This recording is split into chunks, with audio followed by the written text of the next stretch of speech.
ప్రత్యేక రాష్ట్రం ఏర్పడిన తర్వాత Indian institute of handloom technology మన రాష్ట్రానికి లేదు. 10 సంవత్సరాల నాటి ప్రభుత్వం ఆ ప్రయత్నం చేయలే. చదువుకోవాలంటే ఎక్కడనో నెల్లూరులో ఉన్న ఇన్స్టిట్యూట్ స్థితి ఉంటే నేను ముఖ్యమంత్రి అయిన మరుక్షణం మా పద్మశాలి సోదరులు నాకు గుర్తు చేస్తే కేంద్ర ప్రభుత్వం దగ్గరికి వెళ్ళి కేంద్ర ప్రభుత్వంతో మాట్లాడి ఈరోజు IIHT సాధించడమే కాదు, దానికి కొండా లక్ష్మణ్ బాపూజీ గారి పేరు పెట్టి వారి గౌరవాన్ని, పద్మశాలి సోదరుల ఆత్మగౌరవాన్ని నిలబెట్టాలి అని చెప్పి ఈరోజు మనం నిర్ణయం తీసుకున్నాం. ఇంతకుముందు మిత్రుడు మురళి గారు అడిగినారు, ఆసిఫాబాద్ మెడికల్ కాలేజీలో కొండా లక్ష్మణ్ బాపూజీ గారి పేరు పెట్టాలి అని. వాస్తవంగా వారు ఆదిలాబాద్ జిల్లాకు సంబంధించిన వారు, నల్గొండ జిల్లాలో ప్రజాప్రతినిధిగా రాణించిన వారు, తెలంగాణ రాష్ట్ర సాధనలోనే ఒక ఆదర్శ మూర్తిగా ఉన్న కొండా లక్ష్మణ్ బాపూజీ గారి పేరును ఆసిఫాబాద్ మెడికల్ కాలేజ్కి పెడతామని చెప్పి ఈరోజు ప్రభుత్వం నిర్ణయం తీసుకుంటుంది. ఈ నిర్ణయాన్ని మా పెద్దలు తుమ్మల నాగేశ్వరరావు గారు ప్రభుత్వంలో ఆదేశాలు ఇచ్చే వరకు ఆ బాధ్యతను వారిని తీసుకోమని చెప్పి నేను వేదిక మీద నుంచి వారికి సూచన చేస్తున్నా. మిత్రులారా, మీ బకాయిలు కావచ్చు, మీ విద్యుత్ బిల్లులు కావచ్చు, మీ యార్ను డిపో కావచ్చు, ఇతర చాలా అంశాలను ఎప్పటికప్పుడు నా దృష్టికి వచ్చినప్పుడు ఎంబడెంబడే వాటిని పరిష్కరిస్తూ ముందుకు వెళ్ళిన. రైతన్నలకు ఎంత ప్రాధాన్యత ఇచ్చినో ఈరోజు మా నేతన్నలను కూడా అంతే ప్రాధాన్యత ముందుకు నడిపించాలని మా ప్రభుత్వ విధానపరమైన నిర్ణయం తీసుకున్నది. అందుకే ఇవాళ ఈ ప్రభుత్వం మీది, మీ సోదరుడు రేవంత్ అన్న తెలంగాణ రాష్ట్రానికి ముఖ్యమంత్రిగా ఉన్నాడు. మీకు కావాల్సిన పనులన్నీ చేయించుకోండి, చేయించుకోకపోతే అది మీ తప్పు అవుతుంది, నా తప్పు కాదు. మీరు అడిగింది ఇవ్వడం నా కర్తవ్యం. నా కర్తవ్యాన్ని నిర్వహించడంలో నేను ఎప్పుడు వెనక అడుగు వేయను.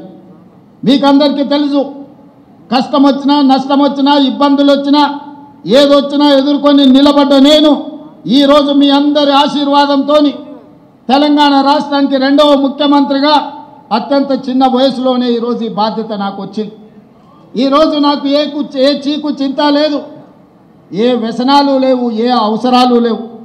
నాకున్నదల్లా నన్ను ఆశీర్వదించిన ఈ సమాజానికి ఏదైనా చేయాలన్న తపన తప్ప, నాకు అండగా నిలబడ్డ కుటుంబాలను వాళ్ళ బిడ్డగా ఈరోజు ఆదుకోవాలన్న ఆలోచన తప్ప నాకు ఇంకొకటి లేదు. ఇవాళ నేను ఆశిస్తున్నది మీ అభిమానాన్ని. మీ అభిమానంతో గుండెల్లో పెట్టుకుంటే మీకోసం నిరంతరం పనిచేస్తా, 24 గంటలు పనిచేస్తా, మీ అభివృద్ధిలో భాగస్వామిని అవుతా. మిమ్మల్ని ఏ విధంగా ఆదుకోవాలనో ప్రణాళికలు మీరు తీసుకొని రండి. ప్రభుత్వంలో ఆమోదింపజేసే బాధ్యత నాది. బతుకమ్మ చీరలు నేను ఎక్కువ విమర్శించదలుచుకోలేదు, కానీ ఇచ్చిన చీరలు తీసుకొచ్చి పొలాల గట్లల్లో పిట్టలను బెదరగొట్టడానికి కట్టడం తప్ప మా ఆడబిడ్డలు కట్టుకునే సందర్భం ఎక్కడన్నా ఉందా? కానీ మా నేతన్నల వృత్తి దెబ్బతింటుంది. వాళ్ళకు అంతకుముందు ప్రభుత్వం ఆర్డర్లు ఇచ్చింది, ఈ ప్రభుత్వం వచ్చింది అని ఆపితే అప్రతిష్ట పాలవుతామని చెప్పి మా ప్రిన్సిపల్ సెక్రటరీ గారు, మా ఎరావత్ అనిల్ గారు, అదేవిధంగా మా తుమ్మల నాగేశ్వరరావు గారు నా దృష్టికి వచ్చారు.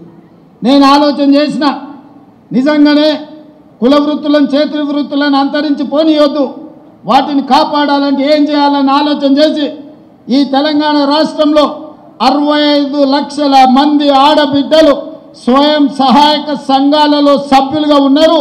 ఆడబిడ్డలకు ప్రత్యేకంగా చీర సారే పెట్టే సాంప్రదాయంలో ఒక్కొక్కరికి 2 మంచి చీరల్ని ఇద్దాం. తుమ్మలన్న 1,30,00,000 చీరలు మా పద్మశాలి సోదరులకు ఆర్డర్ ఇవ్వండి. ఖర్చు ఎంతైనా పర్వాలేదు, ఖర్చుకు వెనకాడకండి. ఆనాడు బతుకమ్మ చీరలకు 250 రూపాయలు ఖర్చు పెడితే నాకు తెలిసి ఈరోజు 500 నుంచి 600 రూపాయలు ఆ చీర మీద పెట్టుబడి పెట్టి ఈరోజు మనం 600 కోట్ల రూపాయల ఆర్డర్స్ ఈరోజు పద్మశాలి సోదరులకు ఇవ్వడం జరిగింది. కరెంటు బిల్లులు, బతుకమ్మ చీరల బకాయిలు, వేములవాడలో యాన్ డిపో, అదేవిధంగా మీకు సంబంధించిన బకాయిలను, ఇన్సూరెన్స్లను అన్నిటిని కూడా గత ఆగస్టులోనే మీ సమావేశానికి వచ్చినప్పుడు నిర్ణయం తీసుకోవడం జరిగింది. ఇక ఈరోజు ఈ సమావేశం బలహీన వర్గాలకి వేదిక మీద నుంచి మా పద్మశాలి సోదరులకే కాదు, బలహీన వర్గాలకు నేను విజ్ఞప్తి చేయదలుచుకున్నా. మిత్రులారా, ఆనాడు బ్రిటిషర్స్ అధికారంలో ఉన్నప్పుడు 1931లో కులగణన జరిగింది.